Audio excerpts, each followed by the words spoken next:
Graça e a paz, queridos. Quero trazer para você mais uma palavra rápida que se encontra no livro de Romanos, capítulo 8, versículo 15 em diante, diz assim a palavra do Senhor: Porque não recebestes o espírito de escravidão para outra vez estardes em temor, mas recebestes o espírito de adoção de filhos, pelo qual clamamos, Abba, Pai. E o mesmo Espírito testifica com o nosso espírito que somos filhos de Deus. E se somos filhos, somos logo herdeiros também, herdeiros de Deus e co-herdeiros de Cristo, se é certo que com ele padecemos, para que também com ele sejamos glorificados. Porque para mim, tenho por certo que as aflições desse tempo presente não são para comparar com a glória que em nós há de ser revelada. Amém. Amados, esse é um texto da Palavra de Deus, bastante conhecido, mas que é bem atual, eu posso dizer assim, né? É bem em tempo que nós queremos trazer essa palavra.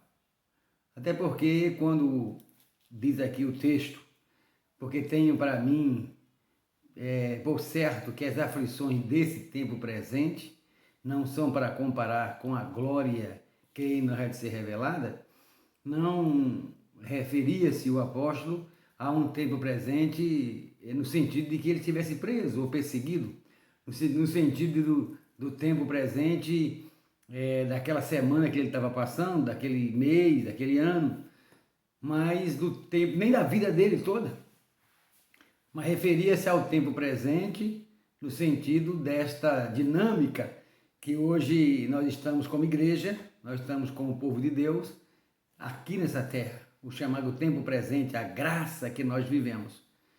E aí, voltando para o versículo 15, para seguirmos uma breve palavra, nos diz assim: porque não recebestes o espírito de escravidão. Você não recebeu um espírito de escravidão para continuar em temor. A relação de escravos com os seus senhores era de temor. Eles tinham temor de tudo. Se algo não agradasse ao seu senhor, ele poderia sofrer castigos atrozes. Então ele vivia num relacionamento de medo, temor. Mas aqui diz o apóstolo, a escritura: porque não recebestes esse espírito de escravidão para outra vez estar temeroso, estar com medo. Temor aqui nesse sentido não é aquele temor que se deve a Deus, mas o medo. Mas recebeste o espírito de adoção de filhos. Então, filho é outro relacionamento. O relacionamento de filho com o Senhor, o relacionamento de filho para com o Pai é um outro. E aí ele diz que nós recebemos esse espírito. E o espírito de adoção de filhos, pelo qual clamamos Abba, Pai. Então, eu já falei sobre isso outras vezes, que Deus não nos toma por filhos acidentalmente. Deus nos toma por filho através de uma programação.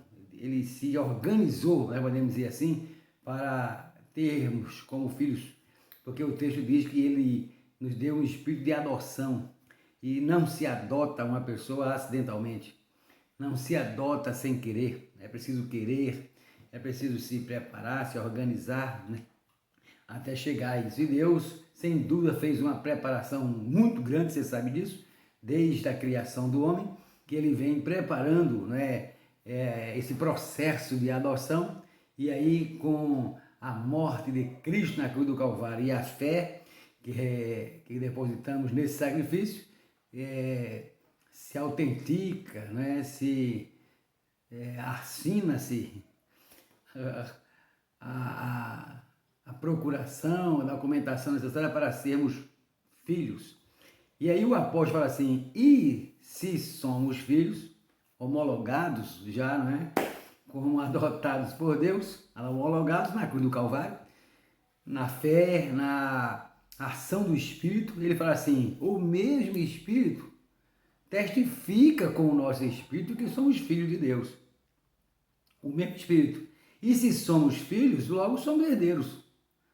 Somos herdeiros de Deus e co-herdeiros de Cristo. Ou seja, o que pertence a Deus é nosso, o que pertence a Cristo é nosso, porque somos co-herdeiros com Ele. E se é certo que com Cristo, com Ele, padecemos, para que também com Ele sejamos glorificados. Será que isso é certo? Claro, a palavra de Deus fala sobre isso. E aí, quando nós pensamos sobre o padecer com Cristo e pensamos na glorificação também com Cristo ou em Cristo, então todo o sofrimento, toda a aflição, tudo que se padece perde a gravidade, porque em contrapartida haverá a glorificação.